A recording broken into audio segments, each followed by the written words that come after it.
Part 2, tatakbo na tayo palabas. Iwan natin si Samantha. Ito na, labas na tayo. Ay! Tommy, you better get back to your cell! Right!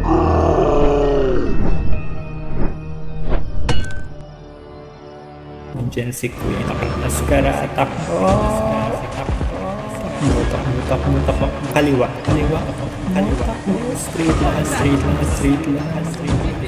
Yan. Dapa. Oy, straight lang. Pakit sa agdan. Takbo.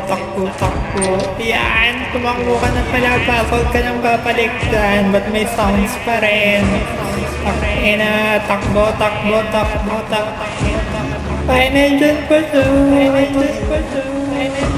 Saan ba siya? Nasa likod ba yun? Sa takbo. Oh my God. Saan ka?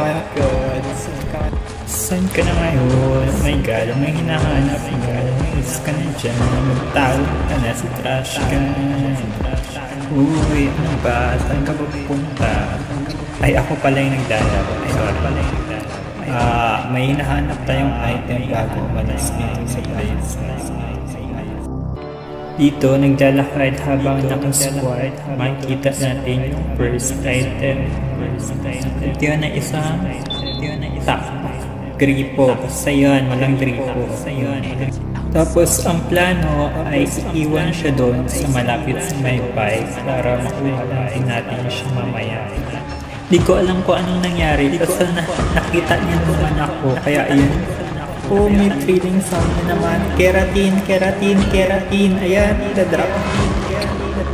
Saan na kayong ibang items? Ayan, nandito. Saan may item pa dito? Ayun, ayan, lighter. Tapos sana inigarilyo si Kuya. Kaya kailangan niya lighter.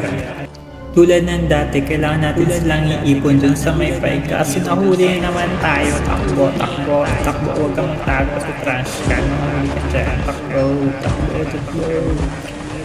Karatin. Basta nagpatuloy lang siya sa pagtatakbo.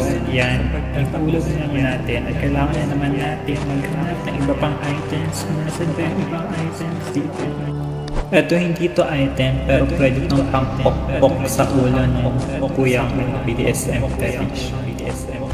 Pero ang ending hindi ko rin siya nagamit at nakatago pa nga ako dito sa little kuweba. Makikita niya kaya tayo dito. Sa di may paliwanag na dahilanan ang isipan pumasok dito. Yan, entrance na papasok dun sa lair, kulungan. Tapos sana hindi niya tayo makita na ito. Kasi kuyang BTS na fetish. Sino ba tayo? Okay, straight lang. Right. Tapos right left, tapos straight, tapos yan, lumusot ka lang ulit. Yun lang, bumalik na tayo. Saan tayo na galing? Yun lang din. Pero ang pinaiba sa pagkakataon na ito ay may nakita tayo sa likod mo. Ayan, meron siya. Piklak. May piklak. May buksan tayo ng paipos. Tapos syempre, ipon naman natin siya dito sa may bike. Tapos takbo ulit hanggang sa hindi na niya tayo makita. Saan ba magandang hiding spot dito? Basta importante makahanap tayo ng item bago tayo umalis. Napagod na akong umikot-ikot sa lugar na to, kaya ngayon ay pagpapasyahan ko ng pumunta dun sa ibang lugar. Dito tayo sa farm. And meron kaming farm sa banda. Ito na ang aming farm. Welcome to our farm. Kakain tayo. Farm tour. Okay. Ano pa meron dyan? May susi. Susi ang school to Patas to sa school nila. Pwede siyang pumasok kahit gabi. Tapos dito may sulat. Huwag mo nang basahin. Tapos may how to spend Okay. more time with your Basta child. dito sa farm, may baboyan dito. Kaso wala pa yung mga baboy na yun. Close pa yung door. Ito yung rest house namin. Tapos may walkie-talkie tayo para Samantha. Kausap natin. Oh my God, kamusta na siya doon? Did you make it? Favorite pa naman siya I told you not to tell me, didn't I? Tapos may insecticide kasi may maraming ipis. I'm gonna come back and Maghahanap pa tayo ng item Wait a minute. habang nag-usap sila. I came up to something. The kidnapper Ano naman yan, Samantha? Great, so I'll Tapos, take it. pwede naman Don't yan. be so confident. He's older and much stronger than you. Ay, tama din siya, tama. Now he comes to feed me, and he almost always eats with Uy, me. ano yung That's papakain the only sa'yo? time his cell door is open. And so I thought, well, I might try feeding him some sleeping pills if you can get them.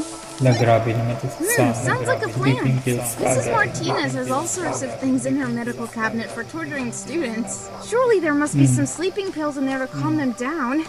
I'll look for it. Great. But there's another problem. My leg. Ano I naman have yan? no idea what to do with it. It's like there's no keyhole on these shackles. I'll see what I can come up with. Putulin na lang Give me natin some yung time. paa mo, Sam, para makaalis ka dyan. Ng keyhole eh. At least until I turn into a piece of wood. I'll hurry up, don't worry. Oo, Sam. Madalian namin. Hope to see you again. Samantha, the king's crown is still mine. Everything will work out. Just wait, I'll be right back.